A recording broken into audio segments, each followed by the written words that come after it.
자, 1주택자, 4주택자들 무슨 수습하고 기존주택 매물 내놓은 거라 매물이 늘었다고 하던데요. 어떤가요? 그러면 뭐가 문제가 되나요? 그래도 결국엔 매물이 늘어난 거죠. 매물이 늘었다. 이게 뜻하는 바가 뭘까요? 공급 과잉이라는 소리예요. 매물이 늘었다는 것 자체가 공급 과잉이고, 또 한 가지 생각하셔야 될 거, 무순이 줍줍을 했어요. 그리고 이게 매물로 나왔다? 요 사태도 생각을 해보셔야 되는 거죠. 그럼 첫 번째, 우리나라는 계속 만성적으로 공급 부족이다. 무지성 상승론자들의 이론이죠. 그런데요, 공급 부족이란 말을 쓰려면요, 수요 대비라는 말이 들어가야 돼요. 자, 그러면은 수요는 여기서 이 무지성 상승론자들이 수요에 대해서 서울에 살고 싶은 사람이 많다. 서울 아파트는 사고 싶은 사람들이 많다. 강남에 살고 싶은 사람들이 많다. 강남 아파트는 사고 싶은 사람들이 많다. 라고 하는데, 이 수요에 대해서 제대로 분석하려면요, 수요에 대해서 제대로 알아야 돼요. 그랬을 때 실수요랑 투기 수요가 있죠. 투자는 없습니다. 부동산은 다 투기예요.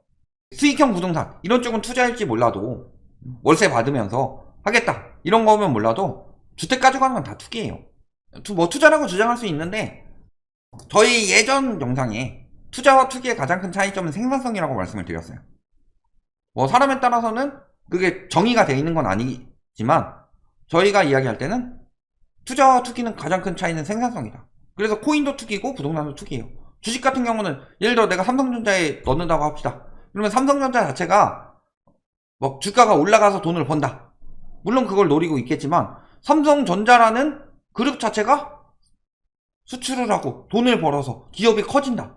이런 거를 생각을 하고 들어가는 거잖아요. 내가 삼성전자의 주식을 산 돈이 이게 거기서 뭐 생산을 하고 뭘 하고 이런 쪽에 생산적으로 쓰이는 거예요.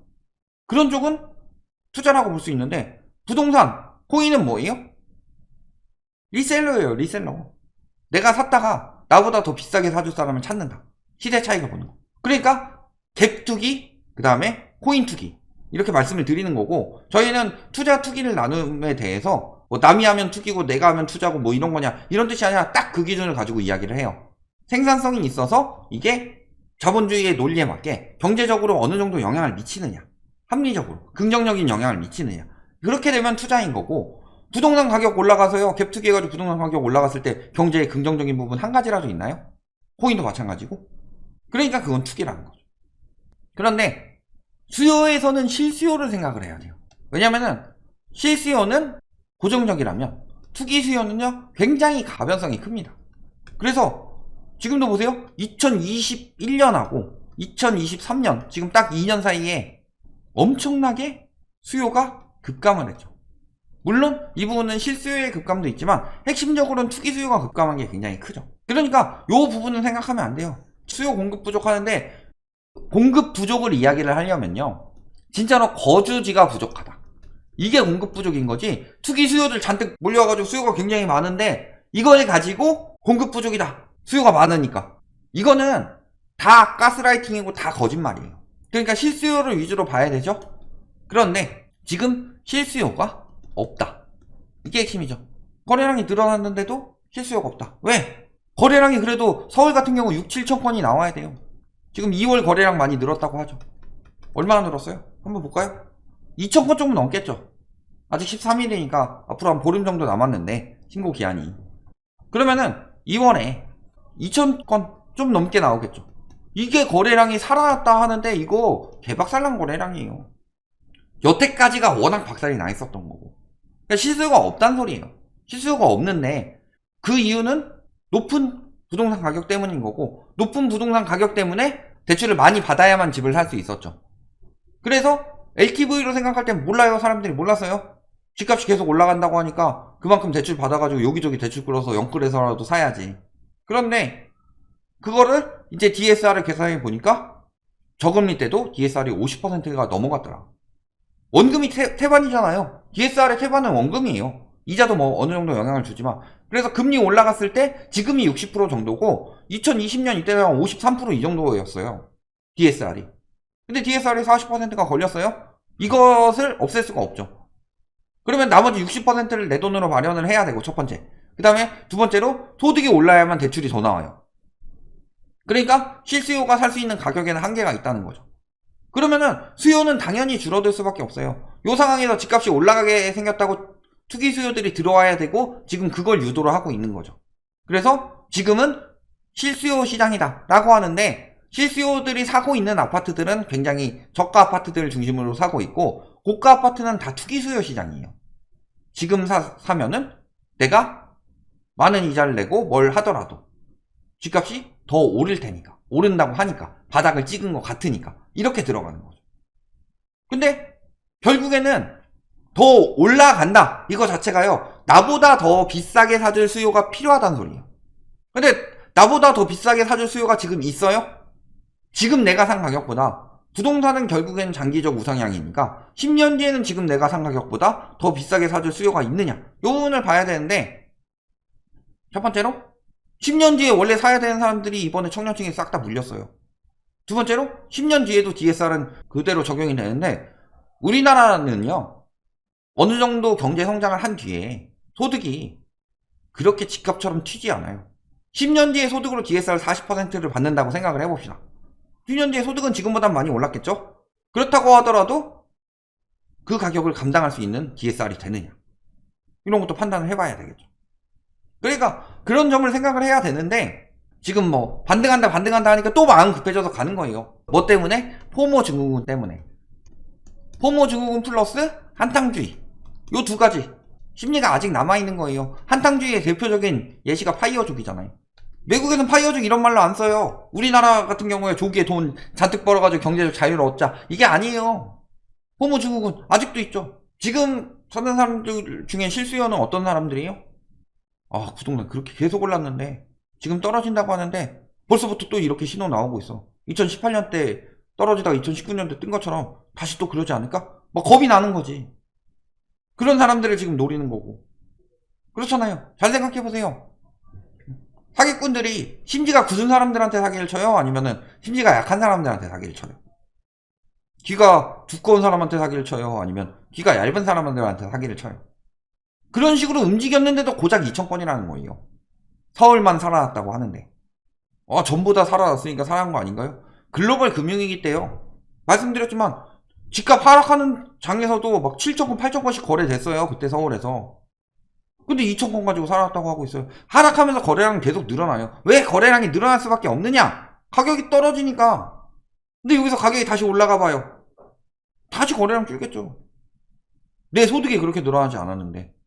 뭐 주식이나 코인이나 갑자기 뭐 버는 사람들 있겠지만 그 사람들은 일부일 뿐이고. 그렇다고 특례보금자리론을 계속해줄 수가 있느냐? 특례보금자리론을 계속할 수는 없죠. DSR 규제를 완전히 그러면 없애버리는 셈이 되는데, 그러면 우리나라 작살나죠. 그 다음에 또 한 가지, 규제를 더 완화할 수가 있느냐? 이제 남은 규제 완화 뭐 있어요? 강남 3구 규제지역 푸는 정도밖에 더 있어요? DSR을 폐지할 수도 없고, 기껏해야 뭐 여러가지 뭐 예외 조항을 준다든가, 아니면 우회적으로 뭐 50년 주담대처럼 60년 주담대 내가지고 뭐 우회적으로 푼다든가, 다 그런 상황밖에 없어요.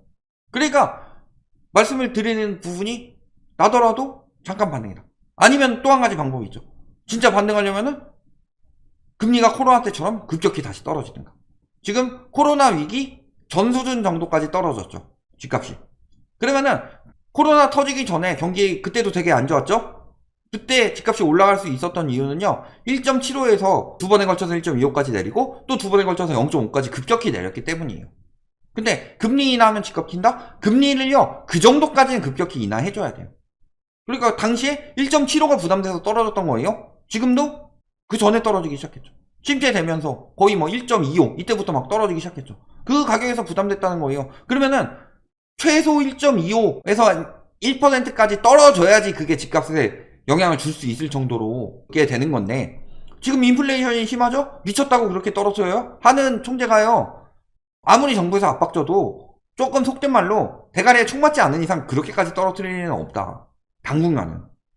아니면은 진짜 그렇게 떨어졌다면은 경제 위기가 너무 심하게 났든가, 그러니까 경제가 막 IMF급으로 터져요. 그러면 금리 내릴 수 있겠죠. 그러면 1%대에서 나올 수 있어요. 근데 IMF급으로 터졌는데 그때 집값이 오를 수 있을까요? 그러니까 다 핑계예요. 잘 생각해보세요. 아까 이야기했지만 무슨이 줍줍하고 기존주택 매물을 내놨어요. 그런데 과거 상승장이라고 생각을 해봅시다. 과거 상승장이 무슨 짓을 했느냐? 1가구 2주택. 이게 2년 보유. 나중에 2년 거주까지 붙었죠. 최대한 주택을 보유를 해요. 그래서 내가 1번 집에서 살아요. 2번 집을 사요. 그리고 2번 집에 들어가서 거주를 하죠. 2년. 그러면서 2년 꽉꽉 채워서 1번 집을 팔아요. 시세 차익 더 보면서. 그 다음에 그 돈 가지고 3번 집을 사요. 그 다음에 또 여기 들어가서 2년 살아요. 그러면서 요것도 또 2년 꽉꽉 채워가지고 팔아요. 2년간 오를 테니까. 이런 식으로 진행을 했어요. 그런데 줍줍했어요? 그럼 이거 줍줍한 거 내가 언제 들어가요? 2년 반에서 3년 뒤. 그러면은 2년 반에서 3년 뒤에 들어가면요, 상승장이었다고 생각하고 저걸 무슨 줍줍을 한 사람이 아직도 집값이 오를 것이라고 생각을 하면요, 2년 반이나 3년 뒤에 내놓겠죠. 2년 반이나 3년 뒤에 팔아야 되니까 적어도 한 반년 정도 텀 잡고서 2년 정도 뒤에 매물을 내놓겠죠. 진짜 상승장이라고 생각하는 사람들은. 근데 무슨이 줍줍하고 왜 기존 주택 매물을 바로 내놓을까요? 물론 그런 것도 있겠죠. 후분양. 그러니까 그렇게 볼 수가 없다는 거예요. 저 사람들조차도 상승장을 장담할 수 없으니까 매물을 내놓고 있는 건데, 그렇기 때문에 매물이 증가한 거니까 요거는 제대로 매물이 증가한 게 아니고 집값이 올라갈 수 있다, 이렇게 볼 수는 없다는 거죠.